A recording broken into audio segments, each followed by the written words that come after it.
Ал мөңгүнү көтөрүп кетмек беле ал шейхтериң. Уялбайсыңар байланайын, садагала, уялбайсыңар.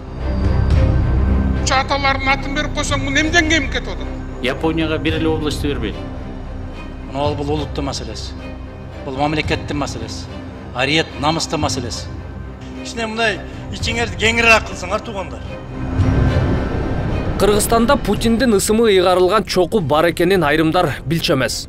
Ал чокуга өткөн жылы Украинаны туусу сайылганда чуу көтөрүлүп, ушундай аталыштагы чоку барбы деп таң калгандар болгон. Себеп дегенде 2010 жылы Москва районунун депутаттары демилгелеп, аны өкмөт колдоп парламент бекитип, 2011 жылы чоң ызы чуусуз эле аты жок чокуга Россия президентинин ысымы ыйгарылып калган.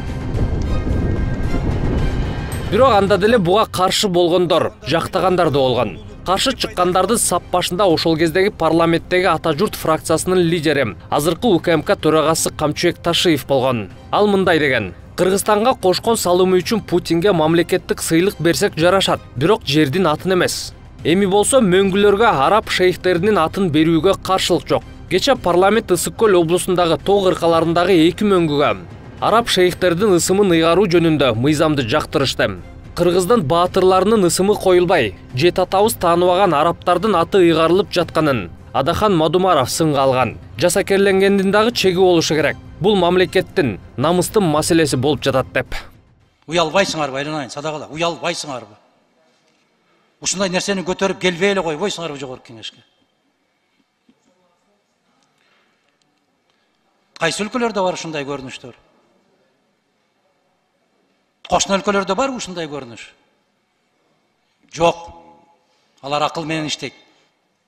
Силер себет көтөрүп барып иштейсиңер. Кожайын, сиздин атыңызды бул чокуга берип койдук. Бул мөңгүбүзгө берип койдук. Бул тообузга берип койдук. Урматтуу кесиптештер, бул улуттун маселеси. Бул мамлекеттин маселеси. Ариет, намыстын маселеси. Эмне үчүн Калыгул чокусу деп койсок жарашпайт? Эмне үчүн Чолпонбай Төлөбердиев деп? Эмне үчүн жарашпайт?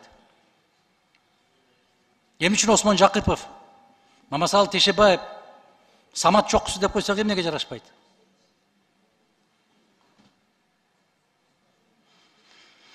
Мен канчалык колдоого ээ болом билбейм.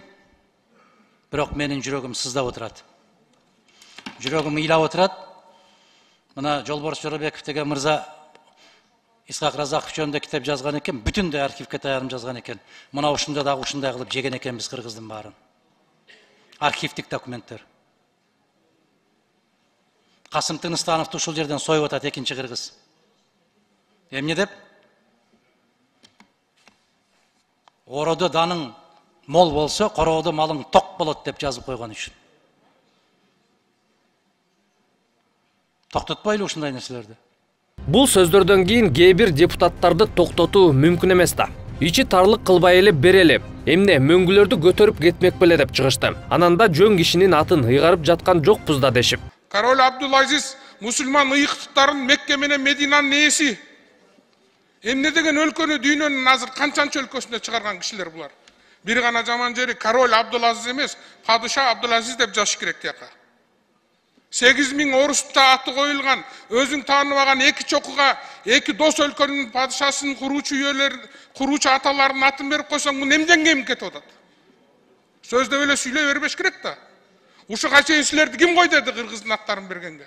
Бириккен Араб Эмиратынын түзүүчүлөрүнүн бири бул Шейх Нахая. Эми ошол азыр айтып кеткендей 8000 мөңгүнүн бирөөсүн берип койсоң эч нерсе болбойсуң. Ал мөңгүнү көтөрүп кетмек беле ал шейхтериң. Ачыгын айткандачы.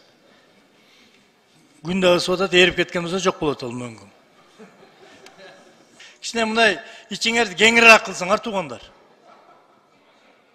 Сөздүн ачыгы. Мөңгүдөн эмнен кем кетет? Ушу мөңгүгө мындай ачыгын айтканда ким барат? Анча-мынча алпинист барат. О, Шейх Нахаянын мөңгүсү, Лелиндин мөңгүсү, ким билет аны, туугандар. Кичине ичиңерди кеңирээк кылсаңар. Ушундай эле логика менен анда талкаланган канча жолдорубуз бар. Ким жасап берем десе ысымдарын ыйгара берели. Шаар конуштарыбызды жакшыртып беребиз деп Кытайлар келсе деле, Мао Цзэдундун же Си Цзиньпиндин аттарын берип коелу. эмне кылып беребиз десе аттарын ыйгара берели. Көтөрүп кетишмек беле, ичибизди таарытпайлы деп 3 жыл мурун эле Акылбек Жапаров 7 облусту 7 өлкөгө берели, желектерин илип алышсын деп чыккан эле. Мен айтып атам, Японияга бир эле областты бербейли. Баткен же Нарын областын берели дагы, Япония бир эле областты көтөрүп чыкпайбы? Жолун, здравоохранениясын, образованиясын баарын айтор. Япониядай бир татнакай кылып чыкпайбы? Америкадагы бир эле область албайбы? Ушундай бир 6 чоң өнүккөн өлкөгө Орусияны кошуп туруп бир көтөрүп койбойлу, 6 жерге бөлүп койбойлу. Андан ары майдаланабыз десек, бизде 40 посольство бар экен. Анда 40 посольствого 40 районду бербейли. Ушуга кыргыздарымда ичибизде тар кылбай, шефкалуу сыяктуу болот экен да. Кылып туруп, мына бөлөк мамлекеттерде ушул ыкманы колдонгондо, анан ал жерге да татнакай Япониянын, Германиянын желегин, орустардын желегин илип коюп, мына ушул эки региондо бүт баарын башына аягына чейин, дарылоосунан баштап окутууга чейин, төрөлгөндөн өлгөнгө чейин ушу өлкө жардам берип атат бизге. Мына ушундай образцовый болду деген ыкмага азыр ушунун жыйынтыгы менен да кайра дагы бир жолу сунуш кылып көрөйүн деп атам. Мына мамлекеттин саясатын жүргүзүп жаткан адамдын сөзү. Эми убагында Кыргызстанды хипик программасына киргизип жибере жаздаган адамдан эмнени күтсөк болот? Көрүнгөндүн атын жер сууга бере бербей, Союз убагында Ленин чокусу же дагы башка деп коюлгандарды, башка тилдерде коюлган айыл кыштактардын, көчөлөрдүн аталыштарын кыргызчалайлы дегенди ойлонбойлубу?